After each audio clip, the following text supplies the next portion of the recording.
শয়তান আল্লাহ রাব্বুল আলামিনের দরবারে আরজ করলো, হে খুদা, আমি তোমার কসম খেয়ে বলতে পারি, আইয়ুব নবী একমাত্র তোমার প্রদত্ত সম্পদের লোভে ও আরাম আয়েশের তৃপ্তিতে তোমার ইবাদত বন্দেগী করে থাকে। যদি তার এই ধন সম্পদ ও সুখ শান্তি বিলীন হয়ে যায়, তাহলে একদিনও সে ইবাদতে লিপ্ত থাকবে না।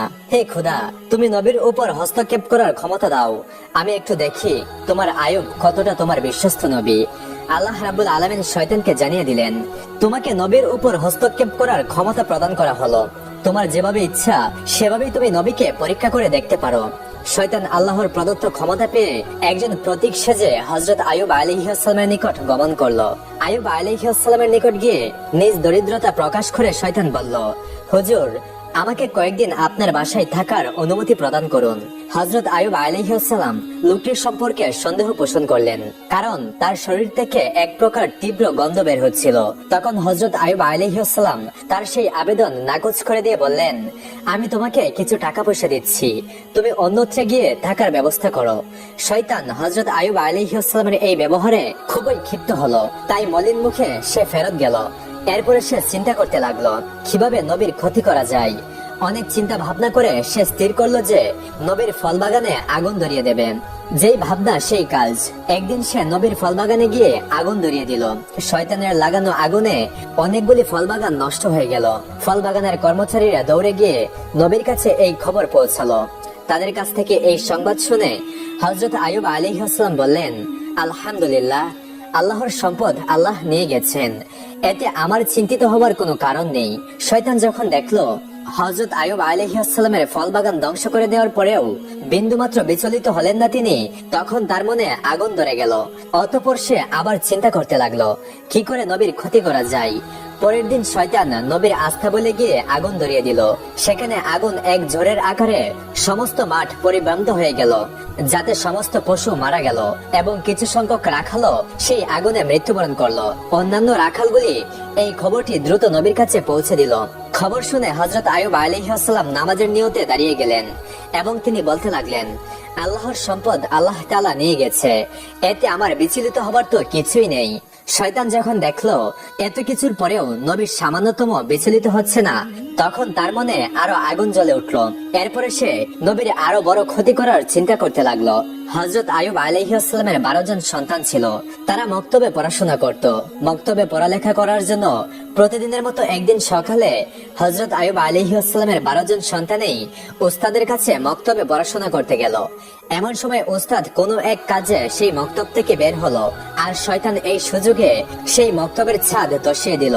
এতে করে হযরত আইয়ুব আলাইহিস সালামের 12 জন সন্তানে মৃত্যুর মুখে পতিত হলো। মক্তবের উস্তাদ কাঁপতে কাঁপতে গিয়ে হযরত আইয়ুব আলাইহিস সালামকে জানালো, হে আল্লাহর নবী, আমি কোনো এক কাজে মক্তবের বাইরে গিয়েছিলাম, এর মধ্যেই ইমারতের ছাদ ধসে পড়ে আপনার 12 জন সন্তানই মৃত্যুর মুখে পতিত হয়েছে। উস্তাদের মুখে এই কথা শুনে হযরত আইয়ুব আলাইহিস সালাম বললেন, সুবহানাল্লাহ, আলহামদুলিল্লাহ, লা ইলাহা ইল্লাল্লাহু, আল্লাহু আকবার। আল্লাহর সম্পদ আল্লাহ নিয়ে নিয়েছে, এতে আমার বিচলিত হওয়ার তো কিছুই নেই। শয়তান যখন দেখলো সন্তানের মৃত্যুতে হযরত আইয়ুব আলাইহিস সালামের ঈমানে মোটেও কমতি আসলো না, তখন সে হিংসায় জ্বলে পড়ে ছারখার হয়ে যেতে লাগলো এবং সে আরো বড় ক্ষতি করার চিন্তা ভাবনা করতে লাগলো। এদিকে হযরত আইয়ুব আলাইহিস সালামের দুশমনেরা নবীর এই পরীক্ষা দেখে খুব খুশি হলো। নবীর কর্মচারী ও চাকর-বাকররা নবীর এই করুণ অবস্থা দেখে যে যেদিকে পারলো চলে গেল।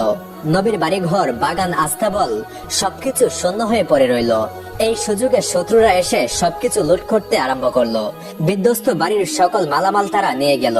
বাগানের বাকি সকল ফল ও ফসল নিয়ে তাদের মধ্যে কারাকারি আরম্ভ হলো। এক কথায় হযরত আইয়ুব আলাইহিস সালামের আরাম আয়েশ, সন্তান সন্ততি ও সমুদয় ধন সম্পদ সপ্তাহকালের মধ্যে শেষ হয়ে গেল। হযরত আইয়ুব আলাইহিস সালামের 4 জন স্ত্রী ছিল। 3 জন নবীর সঙ্গে ঝগড়া করে এবং তর্ক বিতর্ক করে বিদায় হয়ে গেল।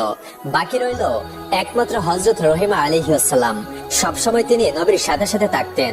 দেশের মানুষ নবীর নবুয়তি দাবির প্রতি তুচ্ছ তাচ্ছিল্য ও উপহাস আরম্ভ করে দিল। কেউ কেউ বলল, আইয়ুব যদি আল্লাহর নবী হতো তাহলে তার উপরে এরকম গজব কেন নাজিল হলো? আসলে সে নবী নয়, মিথ্যে নবুয়তের দাবির কারণে আল্লাহ তাআলার গজব তার উপর নাজিল হয়েছে।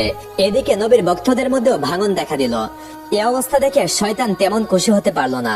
কারণ সবকিছু শেষ হয়ে যাওয়ার পরেও হযরত আইয়ুব আলাইহিসসালামের মধ্যে কোনো পরিবর্তন আসলো না। তিনি ইবাদতগারের মধ্যে থেকে পূর্বের ন্যায় একই রকম মনোযোগের সাথে ইবাদত করে যাচ্ছিলেন। তিনি যেন তার এই বিশাল ধ্বংসযজ্ঞের কোনো খবরই রাখেন না। কোন রকম হতাশা বা আফসোসের চিহ্ন মাত্র তার মধ্যে পরিলক্ষিত হচ্ছিল না। লোকজন যাতায়াতকালে বলতে লাগলো, হে আইয়ুব, তুমি নবুয়তের দাবি করে সমূলে ধ্বংস হয়ে গেলে। এর চাইতে নবুয়তের দাবি পরিত্যাগ করা তোমার জন্য মঙ্গলজনক ছিল। যেমন দেখো, আমরা নবীও না আর গজবেও পতিত হইনি। এছাড়া লোকেরা নানান ধরনের তুচ্ছ-তাচ্ছিল্যমূলক কথা হযরত আইয়ুব আলাইহিসসালামকে লক্ষ্য করে বলতে লাগলো। হযরত আইয়ুব আলাইহিসসালাম এই সমস্ত কথার প্রতি আদব ভ্রুক্ষেপ করলেন না। তিনি পূর্বে যতটুকু সময় মানুষের সঙ্গে মেলামেশা করে কাটাতেন তাও সম্পূর্ণরূপে বন্ধ করে দিলেন। এইসব দৃশ্য দেখে শয়তান আর বসে থাকতে পারলো না। সে চিন্তা করতে লাগলো কিভাবে নবীর আরো গুরুতর ক্ষতি করা যায়। চিন্তা করতে করতে সে একটি ষড়যন্ত্র আঁটলো। ষড়যন্ত্র মাফিক সে নবীর সাক্ষাৎ প্রাপ্তি হয়ে তার নিকটে পৌঁছালো এবং নবীর কাছে গিয়ে বলল, হুজুর, আমি আপনার একজন ভক্ত, আপনার কাছে আমার কিছু আরজি ছিল। এই বলে সে নবীর কাছে কথা বলার বান করে গেল এবং তার মুখটি নবীর কানের কাছে নিয়ে দুই কানে দুটি ফু দিয়ে বিদায় হয়ে গেল। পরের দিন নবীর শরীরে ফুসকার মতো এক প্রকার ফুরা উঠে ভরে গেল। তিনি খুব অসুস্থ হয়ে পড়লেন। ইবাদত বন্দেগীতে কিছুটা বিঘ্ন সৃষ্টি হলো। স্ত্রী রহিমা তার সেবা যত্ন করছিলেন। আস্তে আস্তে ফুরাগুলো বড় হয়ে ক্ষতের সৃষ্টি করলো। দীর্ঘদিন এই অবস্থা কাটানোর পরে নবীর শরীরের মাংসের মধ্যে এক প্রকার কিটার দেখা দিল। আরো কয়েকদিন অতিবাহিত হওয়ার পরে নতুন আরো দুরকমের পোকার সৃষ্টি হলো। এই পোকাগুলো নবীর শরীরের মাংস ও রক্ত খেতে আরম্ভ করলো। অন্যদিকে নবীর স্ত্রীর জমা করা টাকা পয়সা সবকিছু শেষ হয়ে গেল। তাদের দারুণ ভাবে খাদ্যের অভাব দেখা দিল।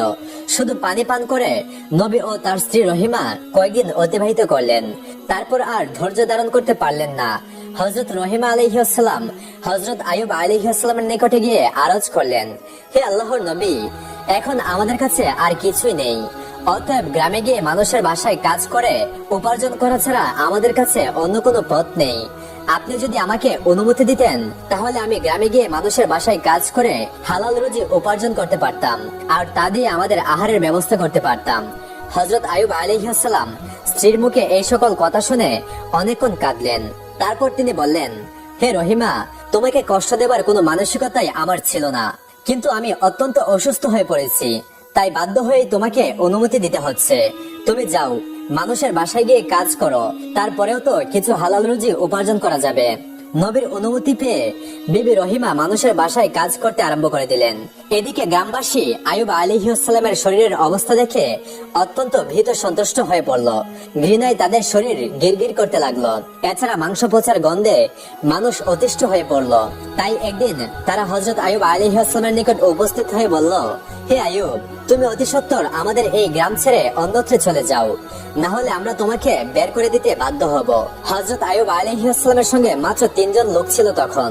একজন ছিলেন তার স্ত্রী রহিমা আর 2 জন হযরত আইয়ুব আলাইহিসসালামের শিষ্য ও ভক্ত। তারা সব সময় নবীর দেখাশোনা ও সেবা করত। গ্রামবাসীদের ক্রমাগত চাপের মুখে হযরত আইয়ুব আলাইহিসসালামের শিষ্যরা তাকে বহন করে অন্য গ্রামে চলে যাওয়ার জন্য রওনা করলো।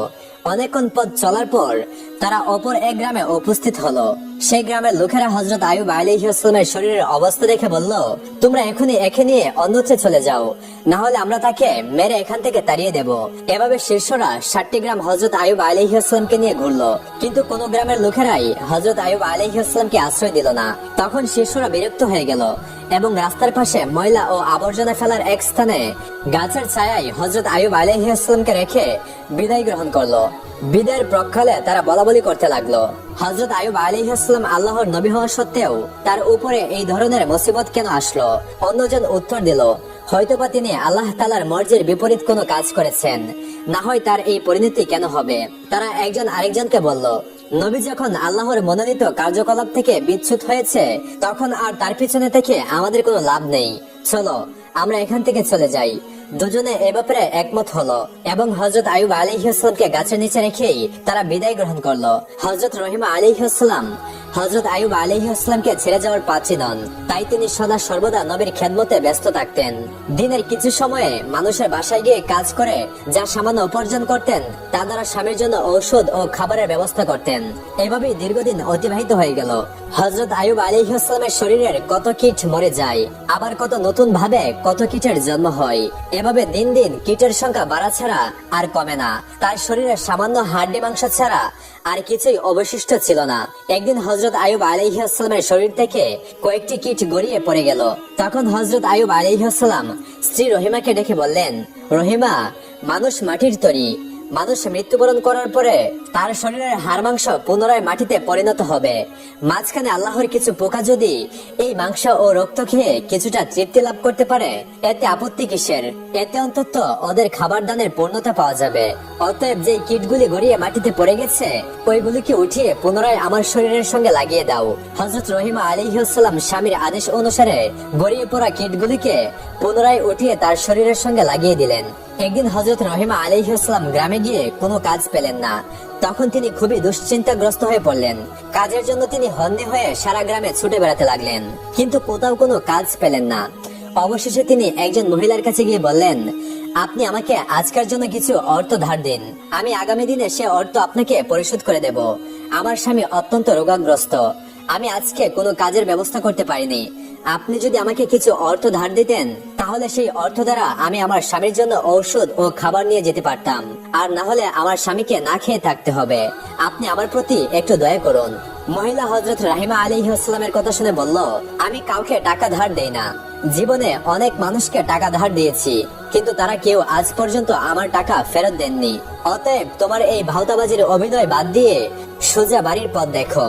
আমি কোনো টাকা তোমাকে ধার দিতে পারবো না। হযরত রহিমা আলাইহিস সালাম বললেন, তবে আমাকে কিছু কাজ দিন, সেই কাজের বিনিময়ে না হয় আমাকে টাকা দেবেন। মহিলা বলল, আমার কাছে কোনো কাজ নেই, তবে আমি তোমাকে এক শর্তের বিনিময়ে টাকা ধার দিতে পারি। তোমার মাথার চুলগুলি আমার খুব পছন্দ হয়েছে, তুমি যদি তোমার মাথার চুলগুলি কেটে আমাকে দিয়ে দাও, সেই চুলগুলির বিনিময়ে আমি তোমাকে কিছু টাকা দিতে পারি।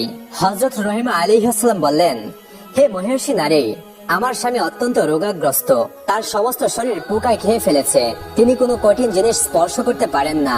তিনি যখন বিছানা থেকে ওঠেন তখন আমার মাথার চুল ধরে বিছানা থেকে ওঠেন। আমি যদি মাথার চুলগুলি কেটে আপনাকে দিয়ে দেই তাহলে আমার স্বামী কি ধরে বিছানা থেকে উঠবেন। তখন সেই মহিলা বলল, ঠিক আছে, তাহলে তুমি তোমার মাথার অর্ধেকটা চুল কেটে দিয়ে দাও, আমি সেই অর্ধেক চুলের বিনিময়ে তোমাকে টাকা দিব। হযরত রহিমা আলাইহিস সালাম চতুর্দিকে নিরুপায় হয়ে শেষ পর্যন্ত মহিলার প্রস্তাবে রাজি হয়ে গেলেন এবং তার মাথার অর্ধেক চুল কেটে তাকে দিয়ে দিলেন এবং তার বিনিময়ে কিছু অর্থ গ্রহণ করে সেই অর্থ দ্বারা স্বামীর জন্য কিছু আহার ও ঔষধ ক্রয় করে বাড়ির পথে রওনা করলেন। শয়তান যখন দেখলো হযরত রহিমা আলাইহিস সালাম তার মাথার অর্ধেক চুল কেটে ফেলেছেন, শয়তান এটিকে হযরত আইয়ুব ও বিবি রহিমার মাঝে ভুল বুঝাবুঝির জন্য একটি মুখ্যম সুযোগ হিসেবে গ্রহণ করলো। এরপরে সে একজন দরবেশের বেশে হযরত আইয়ুব আলাইহিস সালামের কাছে এসে বলল, হুজুর, আপনি একজন আল্লাহর নবী, অথচ আপনার স্ত্রীর চরিত্র অত্যন্ত জঘন্য। সে বিভিন্ন জায়গায় চুরি করে এবং চুরির মাধ্যমে অন্যায় ভাবে অর্থ উপার্জন করে, যার ফলে আজকে এক ঘটনায় মানুষ তাকে হাতে নাতে ধরে ফেলেছে এবং তার মাথার অর্ধেক চুল কেটে দিয়েছে। সে বাড়িতে ফিরে আসলে আপনি এর সত্যতা দেখতে পারবেন। আমরা নবী হিসেবে আপনাকে অত্যন্ত শ্রদ্ধা করি, তাই আগে থেকেই আপনাকে এই ঘটনা জানিয়ে গেলাম। এই বলে শয়তান বিদায় গ্রহণ করলো। হযরত আইয়ুব আলাইহিস সালাম শয়তানের এই কথা বিশ্বাস করলেন এবং অত্যন্ত ক্রোধান্বিত হয়ে একাকী বললেন, আমার স্ত্রী এমন স্তরে গিয়ে পৌঁছেছে আমি কল্পনাও করতে পারি না। আমি আর তার উপার্জিত অর্থ খাবো না। সে আমাকে এ যাবৎ অসৎ পথের উপার্জন খাইয়েছে, এই জন্য আমি আল্লাহর কাছে অত্যন্ত অনুতপ্ত। হে আমার মাবুদ রহমান রহিম, তুমি আমাকে ক্ষমা করে দাও। আমি যদি সুস্থ হয়ে উঠি তাহলে অবশ্যই তাকে 100 বেত্রাঘাত করব। পুনরায় আমি আল্লাহর কসম খেয়ে বলছি, আমি সুস্থ হবার পরেই অবশ্যই তাকে 100 বেত্রাঘাত করব। সেদিন সন্ধ্যাবেলা হযরত আইয়ুব আলাইহিস সালাম স্ত্রীর খবর শুনে অত্যন্ত ভারাক্রান্ত হয়ে রইলেন। যখন সন্ধ্যাবেলা হযরত রহিমা আলাইহিস সালাম ঘরে ফিরে আসলেন তখন হযরত আইয়ুব আলাইহিস সালাম তার সাথে কোনো কথা বললেন না। রহিমা আলাইহিস সালাম স্বামীর এই অবস্থা দেখে অত্যন্ত বিনয়ের সঙ্গে তার নিকটে গিয়ে জিজ্ঞাসা করলেন, হে প্রাণের স্বামী, আপনার কি হয়েছে? কেন আপনি আমার সঙ্গে কোনো কথা বলছেন না? কিন্তু হযরত আইয়ুব আলাইহিস সালাম তার কথার কোনো উত্তর দিলেন না।